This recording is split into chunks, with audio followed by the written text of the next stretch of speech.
data of snow cover. There have been few on glaciers, but not on snow cover as of now. And we've got huge, large amount of glaciers in Sikkim, around say 84, and around 400 square kilometer of glaciers, and 200 square kilometer of permanent snow. I have used AWIPS data of ResourceSat 1, that is IRS P6 satellite, and the data is from the hydrological year October to June 2004 to 8, which is at an interval of 5 days. 200 AWIPS imageries were browsed, but I could use only 75 scenes because of cloud images or ice clouds. The output in the short wave, and that is in the green band. So this we have used.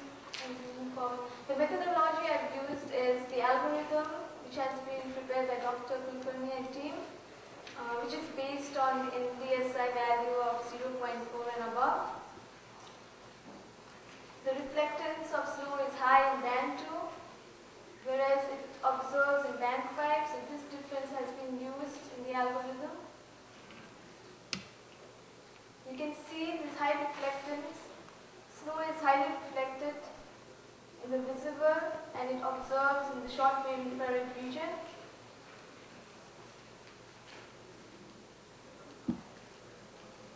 Sorry. Snow monitoring, I've used it in a fully automated mode. The algorithm which is prepared by the team was very helpful because I could run a lot of images in a very short duration of time. We had around 4 years data to analyze from 2004 to 2008, and it took me much less time than what it would usually if we had to follow the traditional snow monitoring method, classifying snow monitoring.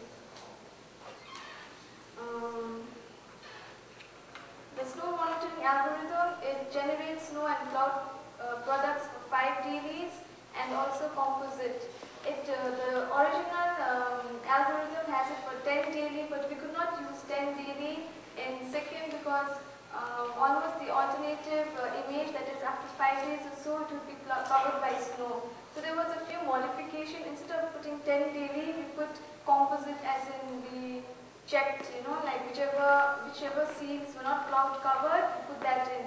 And in few cases, we just put a single date in the analysis because we would miss a lot of data in between. So we've selected images where there were no clouds at all, and even if there were a few partially cloudy images, we have also put that in the monitoring. So this is what Sikkim looks like in the month of February, heavily covered by snow. You can see that it has Zemu Glacier, which is one of the largest glaciers in Sikkim, covering around 24 kilometers. There are many other important glaciers, and the river Tista runs through north to south, runs throughout the state, which feeds into the main river system from the Rangit Basin and the Tista Basin. This is what the Rangit Basin looks like, when it's fully snow covered, and this is the entire Sikkim. We've analyzed data in such a way that we get depletion curves from October till the end of, we've tried to do it till the end of April, May, but there were for few scenes there were no cloud-free images, even beyond February or even beyond March. So there's a lot of data which is missing, but we'll try and do it better. This is what the trend looks like. This is my Rangit Basin, not mine, this is the Rangit Basin and the Tista Basin. You can see that during the beginning of the northeast monsoon, the slight rise, the slight peaks in between, and then by February it starts peaking up. This is what the trend looks like. That's for 2004-5.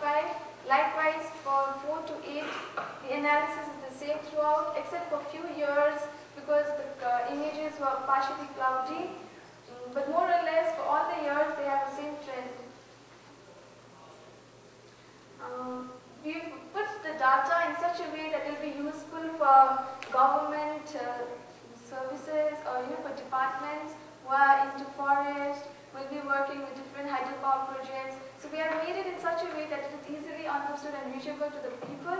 So we prepared atlases and we'll be distributing, and we have also distributed to various departments in the state. This is what the atlas looks like. We have 5 daily for both the basins and a composite snow cover for the whole of Sikkim. Because when we combine both the basins, it covers the whole of Sikkim.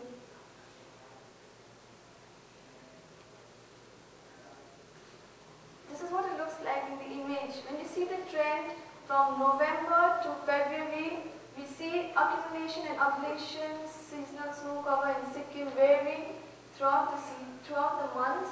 From November starting with the rise of snow, the increase in snow cover extends in November.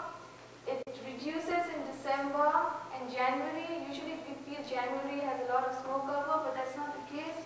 February is persistent with snow cover. It covers almost 50% of the state during February. I've analyzed 4 years composite data for both the years and for both the basins. So you can see it has similar trend, except Tista Basin has more snow cover, being a larger basin, but the trend is the same. You can see this. And we've also seen that 2004 and 2005 had maximum snow cover, whereas 5 and 6 they were partially cloud cover, so we couldn't omit the images, but we've also applied it into the graph. So we can see the depletion curves. You can see the 2 peaks, one here and the other one in February. That's similar in the Tista Basin. I've aggregated all the data for 4 years and I've come out with a graph which says that Sikkim receives some kind of snow precipitation from northwest monsoon and some from western disturbances. And what it receives, snow precipitation, it receives higher snowfall from snow precipitation from the western disturbances than from monsoon. That is one analysis we could do. And also if we see this trend beyond February, March, April, we see that they have slightly higher snow extent compared to the western Himalayas, where the trend tends to decline. Sikkim has a maximum of 50% snow cover during the highest extent that you can see during February, and lowest of around 30% in December, January.